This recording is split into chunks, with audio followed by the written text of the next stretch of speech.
All right, for your needle felted donut, you're going to pick out your donut shape as well as your donut color, batter color, if it's chocolate or if it's more of a plain cakey donut. I'm going to pick this Long John for the video. These donuts should all fit if you fold that fabric in half. Try to fit that donut in a spot like that. I'm going to have no cutting on that long edge. I know that this fabric had a cut in it. I'm using it still. It fits on here nicely.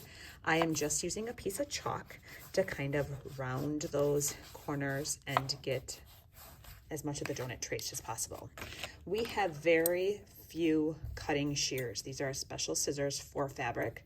So if you do not get the shears right away, what you can do is you can gather your felting supplies while you wait. We also have some large scissors in the art room that we can probably try to use as well. So what I'm doing is I'm just cutting those chalk lines. I don't have to worry about that long edge. That's actually going to be way less work for me because I'm not going to have to stitch that whole side closed together like on this example. So if you pick the donut that has the hole in the middle, you're going to have the most stitching. Doesn't make it harder. It's just going to take a little more time. This donut is probably the least amount of stitching because you have such the long end, you don't have to stitch it all. All right, so my donut's cut out. I am getting my needle felting cushion. I am getting my popsicle stick and that really sharp needle felting needle. While I'm gathering this, I am also gathering some felt. This is going to be our frosting on our donuts, so you get to decide what color that's going to be. The thing with this wool is you don't need a lot. A little goes a long way. If I roll this up, it's really not that large at all. The thing about this is it's meant to be pulled and spread apart. It is nicer to have a thin layer when you're needle felting, and you can always add to it. The thing about the needles, they stay in the cushion as you travel back to your table. The needle is either in your cushion or in your hands at all times. I'll show you what I mean by that. I'm going to open this donut up. That's really important. It's going to be opened flat. I am only worried about felting one side of the donut though, because you wouldn't want frosting on the top and the bottom. So what I'm doing is I'm pulling this apart, and the popsicle stick is my protector. This is going to be my guide as I'm felting. The needle felt, or the needle, you can hear the serrated edge of that needle. If you look closely, I don't know if my camera's going to focus, it's not going to. This part of the needle is not smooth like a stitching needle. That part of the needle has little thorns, kind of like a rose stem. And that's what you're hearing. It's agitating the wool together. Notice how that popsicle stick is the one right by the needle. I don't want my finger right there. What if I jab my finger? I'd rather jab the popsicle stick.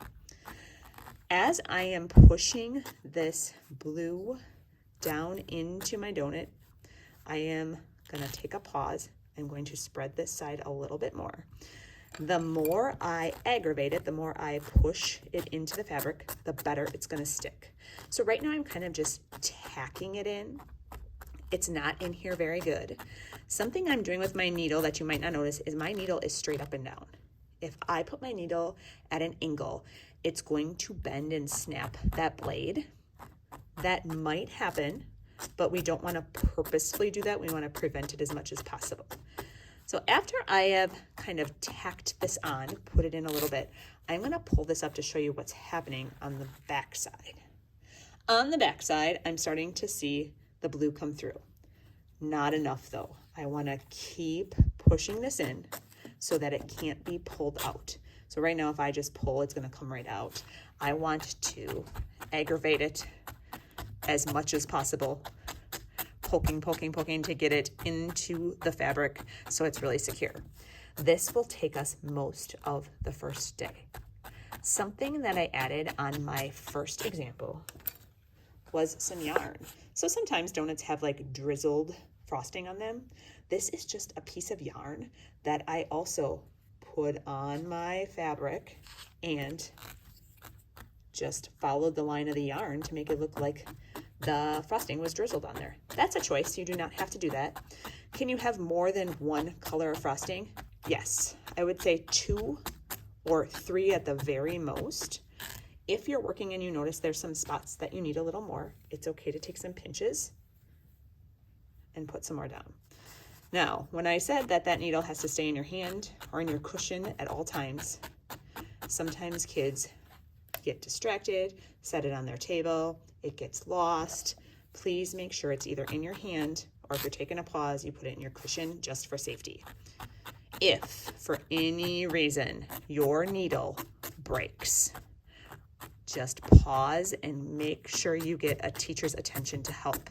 Do not try to pick up the pieces. Do not try to get it out of your cushion. Let a grown-up help you with that. I'm gonna just take a peek and show you.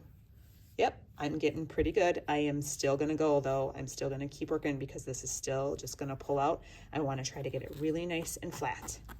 At the end of day 1, we will make sure that we get a piece of tape with your name and put it on the inside of our donut.